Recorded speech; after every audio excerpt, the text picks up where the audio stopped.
नमस्ते भारत। भारत न्यूज़ 24 कुमार रोशन के साथ और हमारे खास एपिसोड खास मुलाकात में मैं आया हुआ हूँ जन अधिकार पार्टी के प्रवेश प्रवक्ता वरुण सिंह से बात करते हैं। आइए। हाँ, यूपी में आदित्य योगीनाथ जनसंख्या पे कानून लाने जा रहे हैं, इस पर आपकी क्या राय है सर? हाँ सर। देखिए, सबसे पहले तो ये कि योगी जी और यूपी सरकार से इससे ज़्यादा की उम्मीद की नहीं जा सकती है, क्योंकि बीजेपी यूपी में चुनाव है 2022 में। बीजेपी अब आम लोगों की जो अभी उनसे जो रोष है महंगाई के नाम पे, भ्रष्टाचार के नाम पे, कोरोना के नाम पे, इन सब चीज़ों से ध्यान भटकाने के लिए सिर्फ योगी सरकार ये जनसंख्या कानून के तहत इसकी आड़ लेकर यूपी में 2022 चुनाव को कहीं ना कहीं ध्रुवीकरण कर हिंदू मुसलमान करके इस चीज़ को ये दिखाना चाहती है कि हम ही आपके सहयोगी हैं और हम ही वो हैं जो आपका भला सोचते हैं। ये हर चीज़ में, ये योगी सरकार, यूपी सरकार, बीजेपी सरकार हर चीज़ में सिर्फ हिंदू मुसलमान करना चाहती है, क्योंकि किसान के मुद्दे पे ये फेल है, महंगाई के मुद्दे पे ये फेल है, कोरोना के मुद्दे पे ये फेल है। ये हर मुद्दे पे बीजेपी सरकार और योगी सरकार फेल है।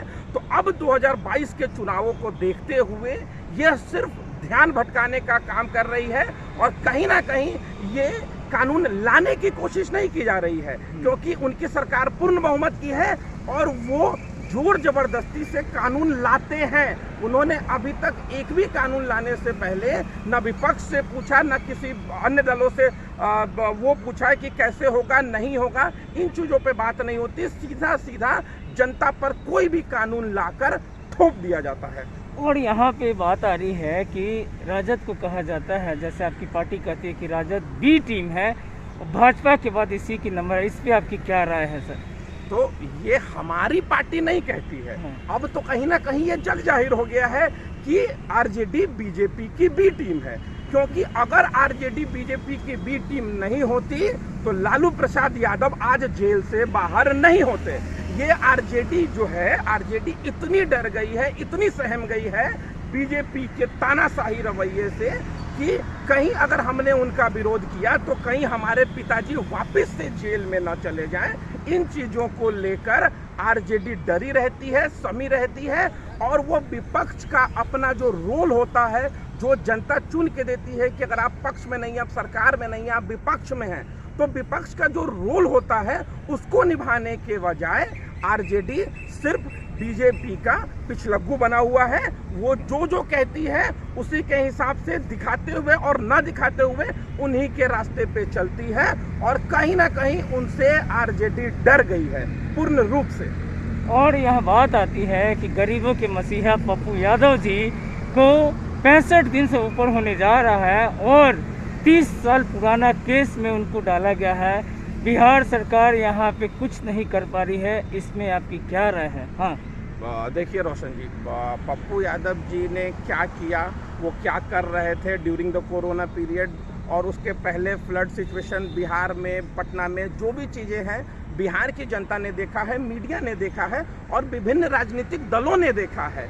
लेकिन लोगों को उनकी प्रसिद्धि और पॉपुलैरिटी से डर लगने लगा। उनको ये लगा कि हम तो कुछ करते नहीं हैं, हमसे तो कुछ होता नहीं है, और अगर एक आदमी बढ़ चढ़ के जनता की सेवा कर रहा है, जनता का हाथ बटा रहा है, जनता का हाथ थाम रहा है, तो कहीं ना कहीं ये सरकार बीजेपी और नीतीश कुमार और कहीं ना कहीं इनकी मिली भगत आरजेडी भी है, ये सारे मिलके ये चाहते हैं कि जो ये पॉपुलैरिटी है ये कहीं कन्वर्जन ना हो जाए। इसीलिए पप्पू यादव को लंबे समय तक जेल में रखो ताकि वो हस्तप्रस्त हो जाएं और उनकी पार्टी ये जिद छोड़ दे कि उनका धर्म सेवा है।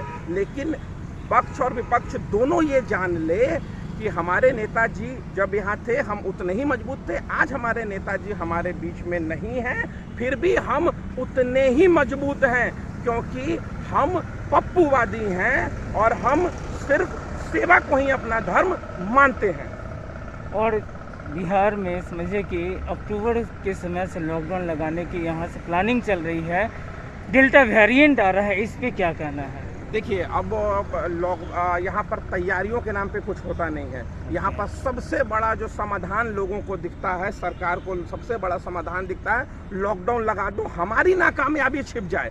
अरे सर, जब आप लॉकडाउन लगाते हैं ना, तो एक वक्त की रोटी का जुगाड़ करना भी मुश्किल हो जाता है आम जनता को। आपको तो कोई फर्क नहीं पड़ता, आपके तो सरकारी आवास में रहने को व्यवस्था है, और ऐसे ऐसे लोग हैं जो आपको राशन से लेके, मिठाई से लेके, फल तक पहुंचा देते हैं। लेकिन उनके बारे में जरा सोचिए, जब आप लॉकडाउन लगा देते हैं तो उनकी रोजमर्रा की जिंदगी पे कितना असर पड़ता है।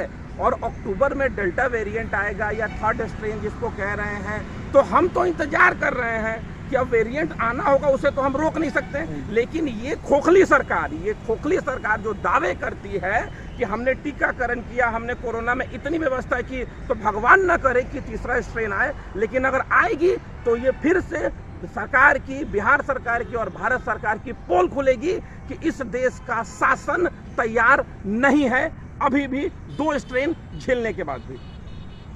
अभी हमारी बात ही जन अधिकार पार्टी के प्रदेश प्रवक्ता वरुण सिंह से। इन्होंने साफ शब्दों में कहा कि बिहार सरकार यहाँ फेल है, सरकार कोई व्यवस्था नहीं कर पा रही है।